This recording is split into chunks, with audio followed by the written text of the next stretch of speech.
আপনারা ঘটনা জানেন, ওই ছোট্ট শিশু বাইজিদের নাম, ওই ছোট্ট শিশু বাইজিদ এক গ্লাস পানির বদলতে আল্লাহ তাআলা এত পরিমাণ সম্মান দান করেছেন।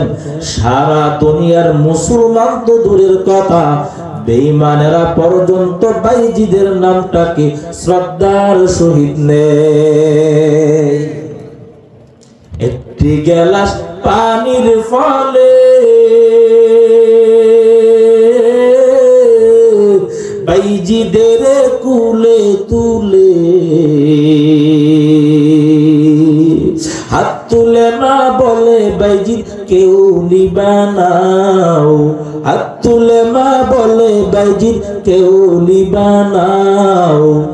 মায়ের দোয়া লও হে মুমিন, মায়ের দোয়া লও, মায়ের দোয়া লও হে মুমিন, মায়ের দোয়া লও।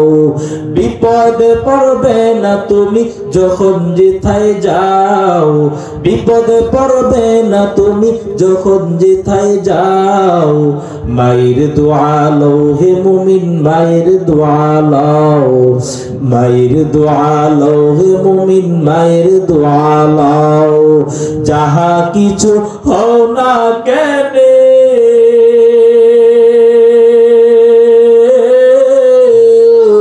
কিছুই না মায়ের দোয়া বিনে।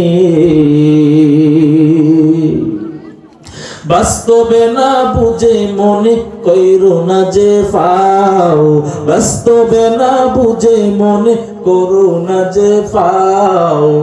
মায়ের দোয়া লও হে মুমিন, মায়ের দোয়া লও, মায়ের দোয়া লও হে মুমিন, মায়ের দোয়া লও। মায়ে যখন দোয়া করে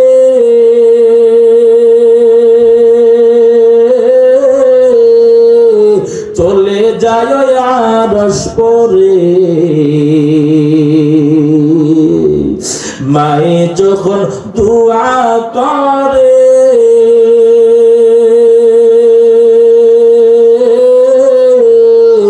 চলে যায় আরশ পরে। সাথে সাথে কবুল হয় ফল দেখিতে পাও, সাথে সাথে কবুল হয় ফল দেখিতে পাও। মায়ের দোয়া লও হে মুমিন, মায়ের দোয়া লও, মায়ের দোয়া লও হে মুমিন, মায়ের দোয়া লও। বিপদে পড়বে না তুমি যখন যেথায় যাও, বিপদে পড়বে না তুমি যখন যেথায় যাও। মায়ের দোয়া লও হে মুমিন, মায়ের দোয়া লও, মায়ের দোয়া লও হে মুমিন, মায়ের দোয়া লও। যার কারণে বাইজিদেরই নাম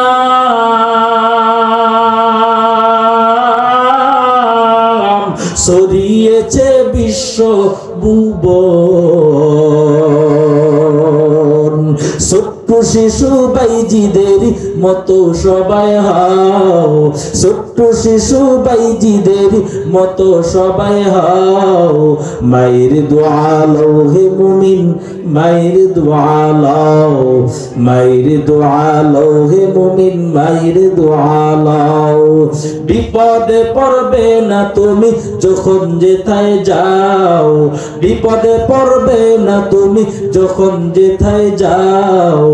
মায়ের দোয়া লও হে মুমিন, মায়ের দোয়া লও, মায়ের দোয়া লও হে মুমিন, মায়ের দোয়া লও।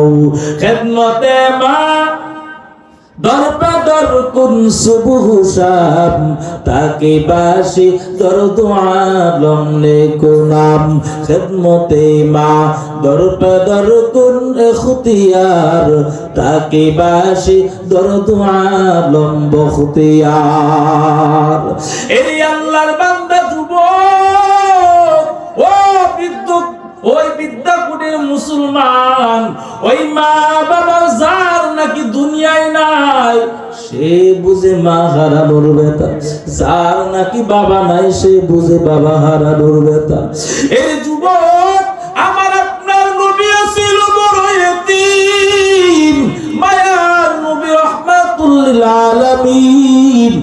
একদিন সন্ধ্যার সময় খেলার মাঠে বসে আছে। যখন সন্ধ্যা হয়ে গেল, মায়ার নবী রাহমাতুল লিল আলামিন তাকাইয়া দেখতেছেন, যখন সন্ধ্যা হয়ে গেল অন্য অন্য ছেলেদের বাবারা আইসা কোলে নিয়ে নিয়ে বাড়ির দিকে রওনা হয়ে গেলেন। আমার আপনার মায়ার নবী, শিশু নবী, ডানে খুঁজে আমার বাবাই কই, বামে খুঁজে আমার বাবাই কই। মায়ার নবী রাহমাতুল লিল আলামিন কান্না করে। অপর দিক দিয়া ওই আমিনা দৌড়ে আইসা কই আমার সন্তান কই, মুহাম্মদকে তোমরা দেখছো? আরবের লোকেরা ডাক দিয়া বলে, মুহাম্মদ নামে আমরা কাউকে চিনি না, তবে দেখেছি ছোট একটা বাচ্চা মাঠের কর্নারে আব্বা আব্বা বলিয়া কান্না করে। মা আমেনা আমার নবীর কাছে গিয়া কই, বাবা বুকে আয়। আমার আপনার নবী ডানে খুঁজে আর বামে খুঁজে, মাগো সমস্ত ছেলেদের বাবাদেরকে দেখলাম, ওই আমার বাবা, আমি আমার বাবাকে তো দেখলাম না। এর নবীর আসে আল্লাহ হস্তি, আপনারা যদি বলেন পায়ে ধরতে, যুবকেরা তোমাদের পায়ে ধরে আমি বলবো, যারা নাকি মা বাবার সাথে বিয়াদবি করেছো পা দুটো আগাইয়া দাও। আজকে এই মাহফিল থেকে বাড়িতে যাইয়া মা বাবার পা জড়াইয়া কান্না করবা আর বলবা, মা আমি আপনার সাথে বিয়াদবি করেছি, আমি আপনাকে ধমক দিয়া কথা বলেছি, আপনি আমাকে মাফ করিয়া দেন। এই যুবক ওই মা বাবার কাছ থেকে যদি ক্ষমা না নিয়ে মরিয়া যাও, জাহান্নাম ছাড়া উপায় নাই রে যুবক। কারণ হলো রাহমাতুল লিল আলামিন একদিন জান্নাতুল বাকি দিয়ে হারতেছে।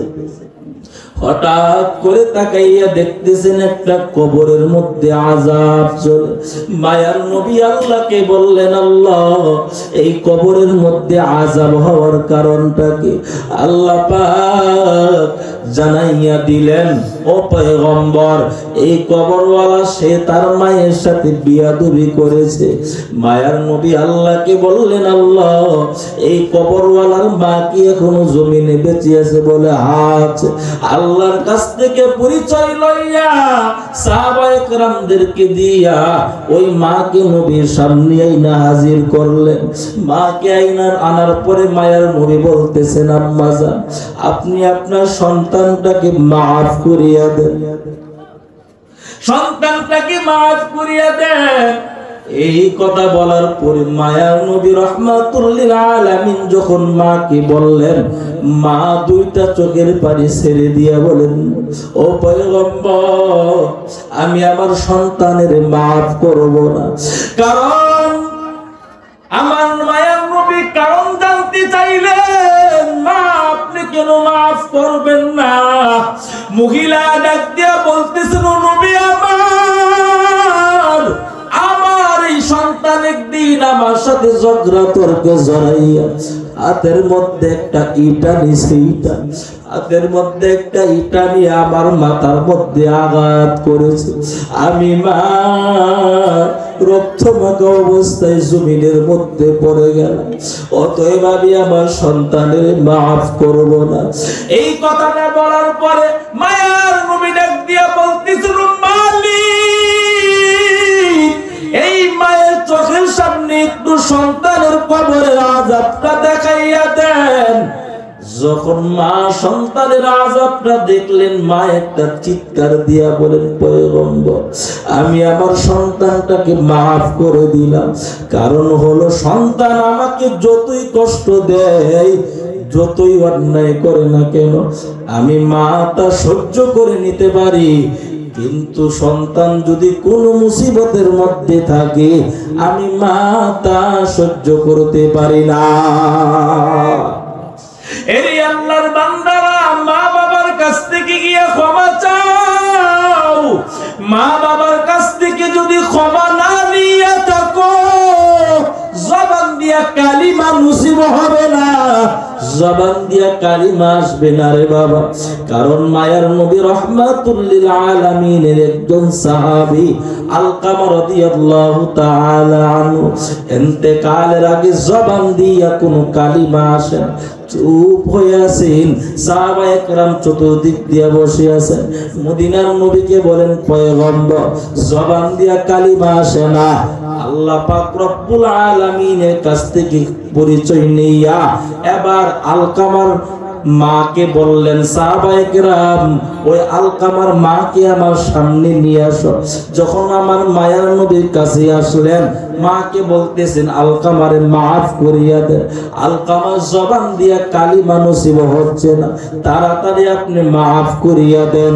যখন নাকি এই কথা বলল, আলকামার মা ডাক দিয়া বলতেছেন, নবী না, আমি আমার আলকামারে মাফ করব না। কারণ হলো এই সন্তানটাকে আমি ছোট থেকে বড় করলাম, এই সন্তান আমাকে এত পরিমাণ কষ্ট দিয়েছে, আমি তাকে মাফ করব না। এবার মায়ের নবী সাহাবায়ে কেরামদেরকে বলতেছেন, সাহাবায়ে কেরাম কই, তাড়াতাড়ি রাখলে রেডি কর, তাড়াতাড়ি রাখতে রেডি কর, আজকে এখানে মায়ের চোখের সামনে আলকামারে আগুনে জ্বালাইয়া দিব। এই কথা বলার পরে মায়ার নবীকে ডাক দিয়া বলতেছেন, আলকামার মা, নবী না, আমি আমার আলকামারে মাফ করে দিলাম। কারণ হলো সন্তান আমার সাথে যত অন্যায় করে, যত অপরাধ করে, আমি মা তা সহ্য করে নিতে পারি, কিন্তু সন্তানের কষ্ট হোক আমি মাতা কখনো চাই না। এই জন্য বিদ্যাকুটির মুসলমান যুবক বিনয়ের সাথে বলি, রে বাবা, মা বাবার সাথে বেয়াদবি যারা করেছো, আল্লাহর হস্তে আপনাদেরকে বলিয়া যায়, আজকে মা বাবার পা জড়াইয়া কান্না করবা।